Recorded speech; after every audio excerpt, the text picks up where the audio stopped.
Hi, and a very warm welcome to today's exciting adventure into the wonderful world of well-being. It's a stunning day, absolutely beautiful, just minus 23, beautiful weather, fantastic to be outside.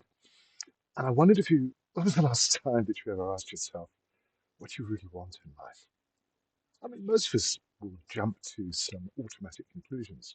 We'll talk about all the material trappings we associate with success, and why not? It can give purpose to life and give you the drive to fuel your ambition. But too often in life, we find ourselves pursuing goals that are not really our own. Well, I've worked with some extraordinary individuals and discovered that despite their apparent success in life, what they were really doing was trying to satisfy the ghostly voice of a parent from childhood, where expectations were overlaid onto their careers and their life path. And they spent decades trying to please this archetypal image of a parent, trying to please mom or dad and to be worthy of their approval. It's a strange way to spend life.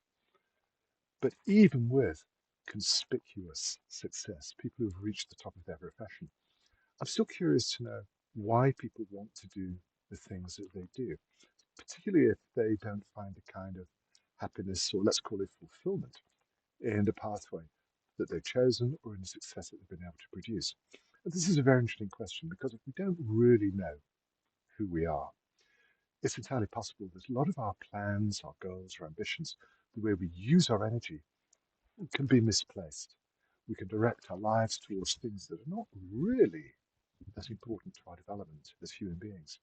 We do things out of default, an automatic pilot, and we can expend an enormous amount of energy pursuing goals and dreams and ambitions that don't really belong to us. Does that make sense? Is that something you can perhaps connect with? Because it's very easy to look at your talents, your natural abilities, and find a suitable outlet for your talent, for your energy. But is it really what you want? And I invite people, whenever it's practical, whenever it's possible, just to take a step back and to consider how they're leading their lives. Are you following a pathway which is set in stone? This is how we do things. This is how I think. This is how I feel, how I behave. This is my life. Because sometimes when you stop and you look at where that pathway has taken you, it's a bit of a shock when you discover that this is not what I wanted. I didn't set out to achieve this. This is not what I want. And that's because perhaps we didn't have a very clear idea about where we really wanted to end up. And once you discover what is really important to you, then you become aware that your pathway is not always fixed. It might require you to change direction, to twist and turn perhaps. Yes, that's not quite so comfortable. But the only way that you can know if you're on the right pathway is because you have a very clear idea what your chosen destination is. That becomes your compass heading. That becomes your reference point in life. Do the things I do really fulfill my abilities? Do they really represent how I want to express myself as a human being? Guys, let's be real. Life is a very short process. It's very intense.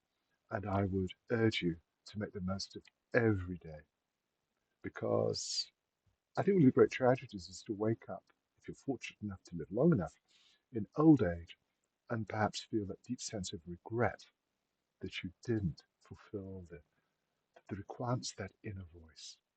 That's why it's very, very useful to stop, to pause every once in a while and say, is this really what I want? Is this the best way for me to use the gift of my life? You may be surprised at some of the results, but gosh, if it gets you back on track and it helps you to align your life, everything will get better in ways that might completely surprise you. Let me know what you think. It's a beautiful day. I'm very happy to stay outside and do work before my laptop freezes completely. The air is so fresh you can almost taste it. And whilst I'm enjoying this beautiful sunlit though very chilly morning, allow me to wish you a wonderful day. I'll be back with you soon.